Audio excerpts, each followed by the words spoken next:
A revolutionary leader who brought freedom to the world's largest nation after 70 years of communist dictatorship, or a corrupt Western stooge ruling from atop a pyramid of junk food and US dollars. Russians were deeply divided about their first president, Boris Yeltsin, in life, and in death, he continues to polarize opinion, even among those who knew him.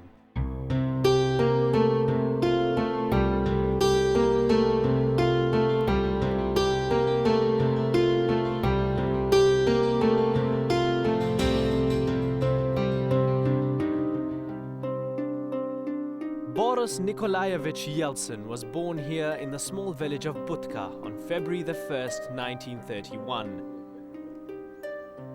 The village lies on the Asian side of the Ural Mountains, at the edge of the vast and inhospitable Siberian plain. He got his character from Budka. The people there are very rebellious. It's the Ural Mountains. Only very tough people can survive there.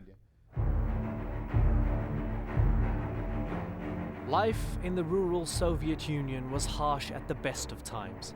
But Joseph Stalin's campaign to eliminate private farming and collectivize the land ravaged the countryside and terrorized millions of peasant farmers. Yeltsin was born in this simple one-room wooden house, and although poor, his family was targeted by Stalin's regime as kulaks, that is, rich farmers, and designated class enemies. First, they crushed his grandfather. Then in 1934, his father was arrested. Boris and his mother were thrown out of the barrack where they lived. He learned the lesson early on that you could rely only on yourself and on no one else. As for many of his contemporaries, the path to betterment lay in abandoning the countryside and embracing the opportunities of urban life. A bright, if unexceptional student, in 1949 Yeltsin settled in the regional capital Sverdlovsk, modern-day Yekaterinburg, to attend the Ural Polytechnic Institute. At university, Yeltsin and his friends made a pact to holiday with each other every 5 years. Never once was this tradition broken, even despite Yeltsin's busy schedule in later years. Margarita Volkova is one of the group. Познакомились мы с ним на втором курсе института. We got to know each other in the second year of the institute. He differed from the rest of us. He was a natural leader. He was always trying to get us together to do sport. We didn't used to talk about politics back then. We just used to enjoy ourselves. And it was not to politics that Yeltsin turned after graduating, but to the construction industry. Having married a fellow graduate, Naina, Yeltsin embarked on a successful career as a civil engineer in Sverdlovsk. The city is best known for being the site where the last Tsar, Nicholas II, was murdered following the Bolshevik Revolution of 1917. It was here that Yeltsin was to remain for the next 26 years and forge his reputation. Only one obstacle stood in his way to advancement. He was not yet a member of the Communist Party.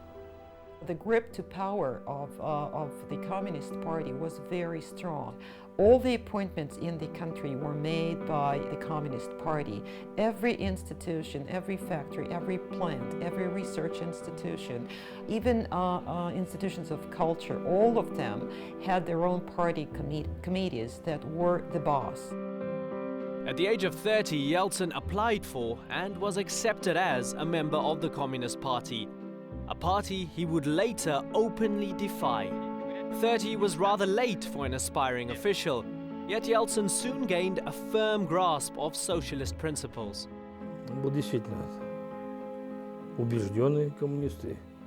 Yeltsin was a true communist. We used to argue about it. He told me that he'd read through all Lenin's works twice. That's 50 volumes. I said, "Why are you wasting your time on that? What use is it for the present day?"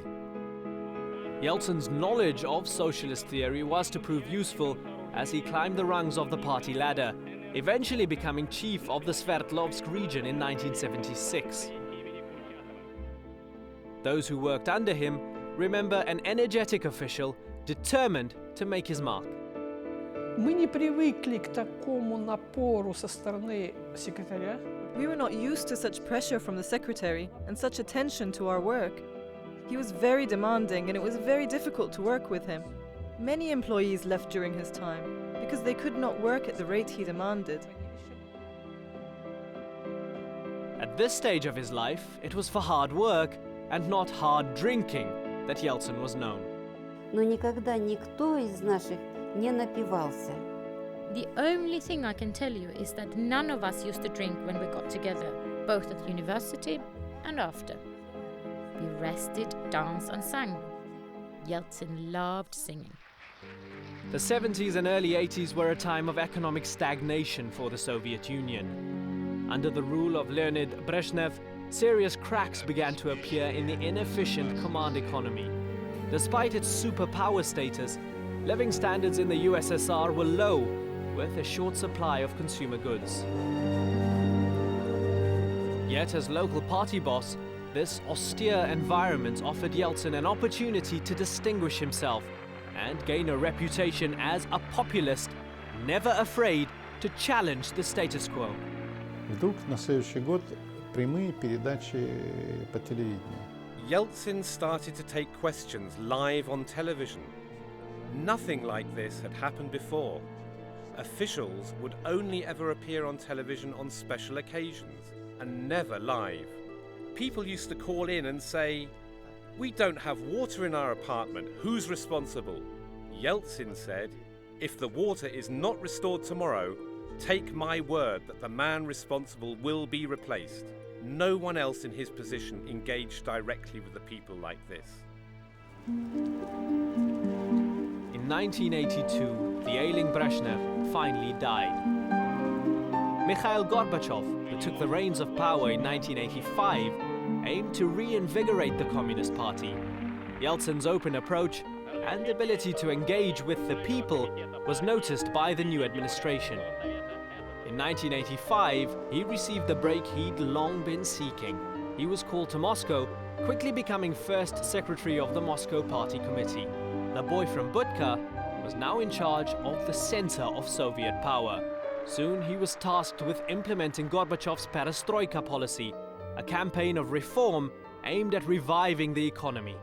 In perestroika years, he was the Communist Party leader in Moscow, and he began his fight, his campaign, his crusade against party privileges, which made him immensely popular with the Muscovites.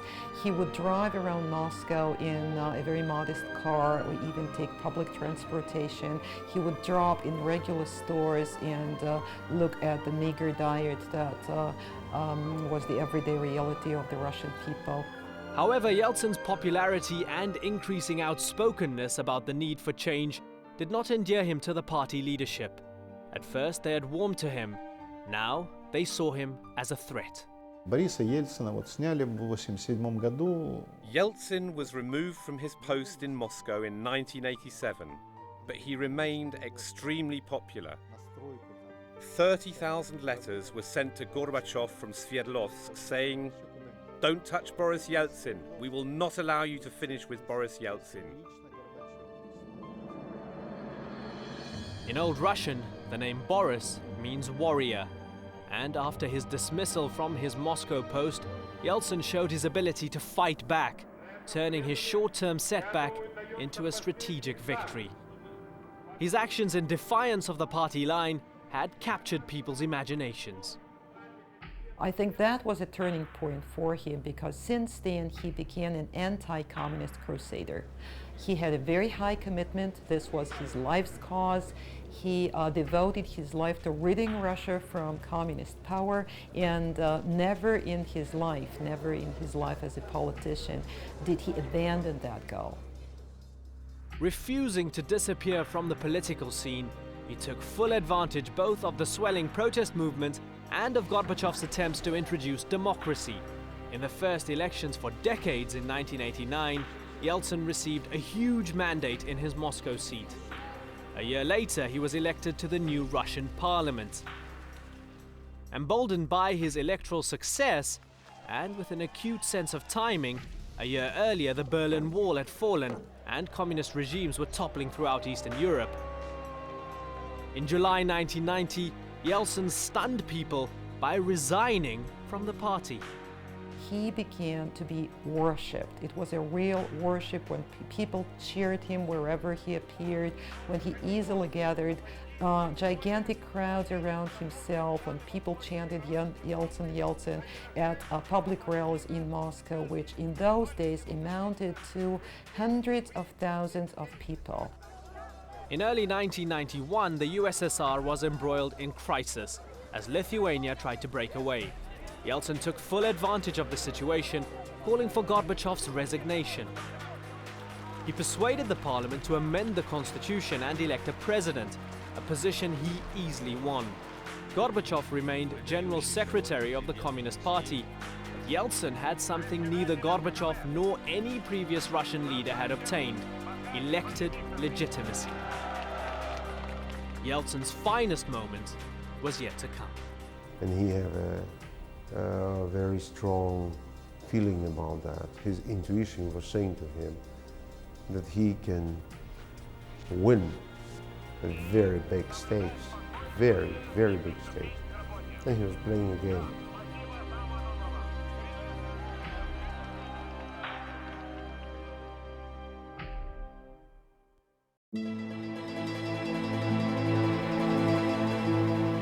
In August 1991, hardline communists deposed Gorbachev in an attempt to put a stop to his reform agenda and restore power to the Communist Party. Iconic footage that was to be broadcast worldwide shows Yeltsin standing on a tank outside the Russian Parliament building, known as the White House, to defy the coup.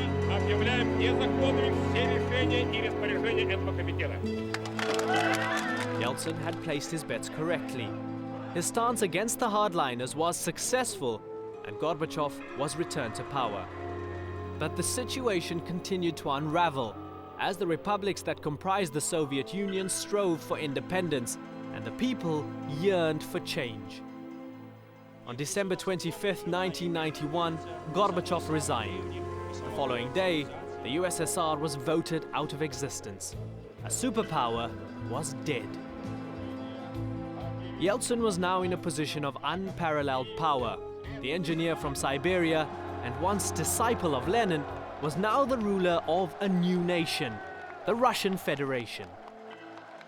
Yeltsin was the darling of the West, and in particular the United States, once the USSR's implacable enemy, whose vision was for Russia to become a capitalist and fully democratic country. The burden of expectation was immense.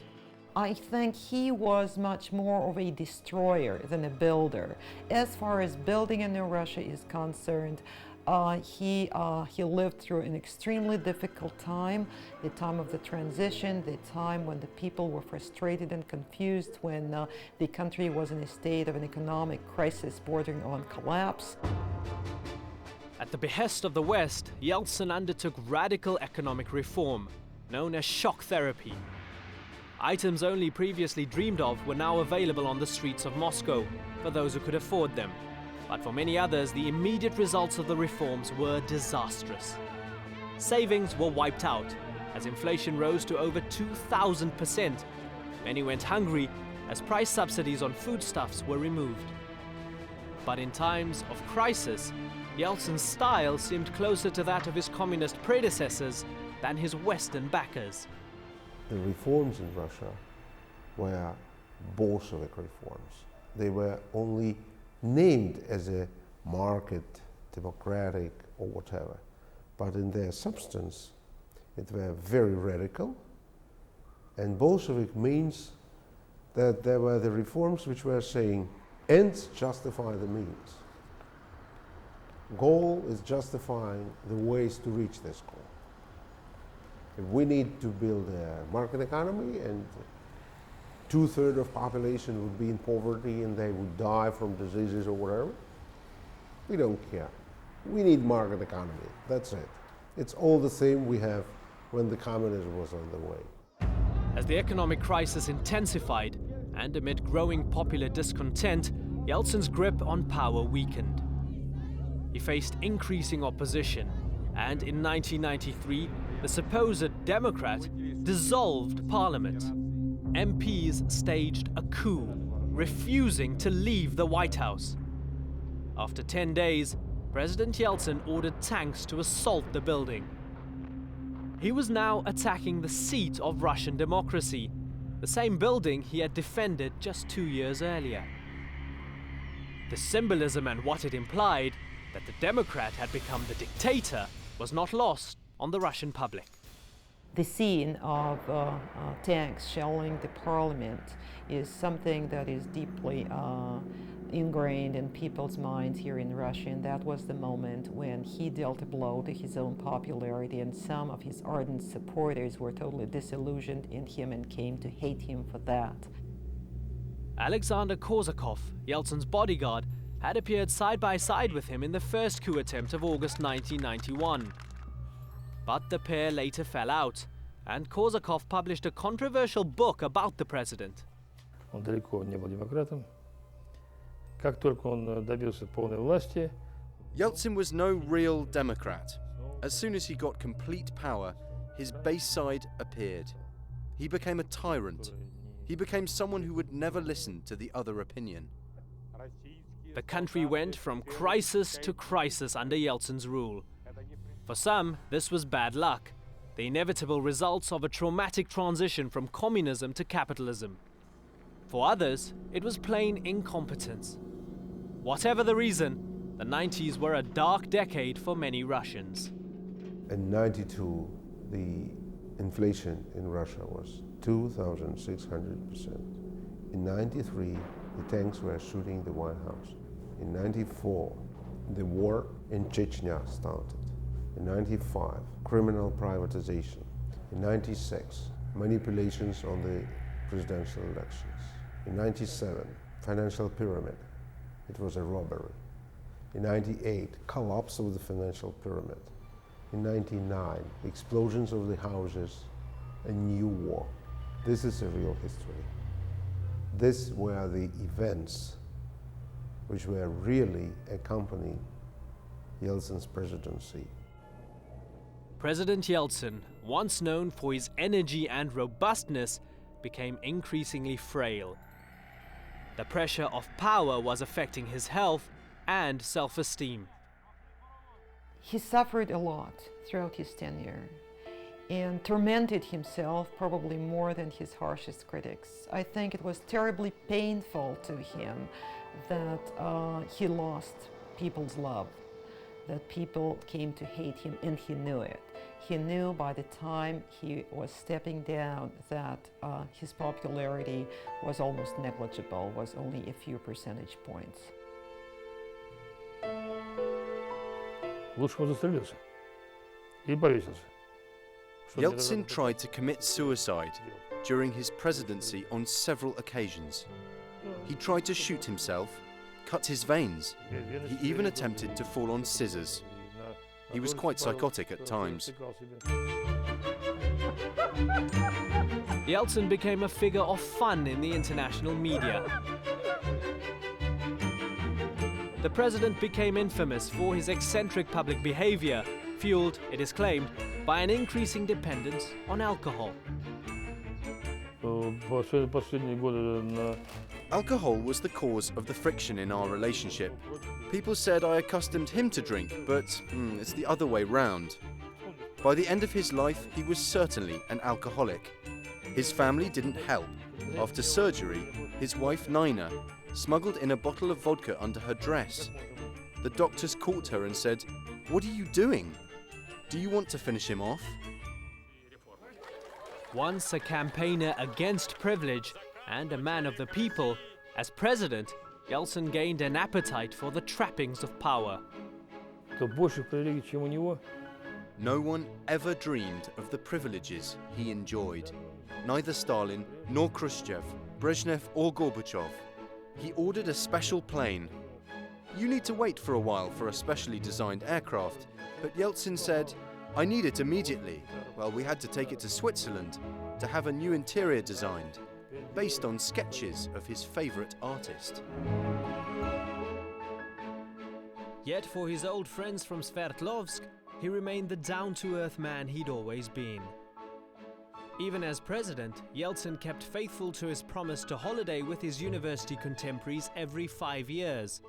These home videos, taken on one of these trips, show a kind man worn down by the pressures of power.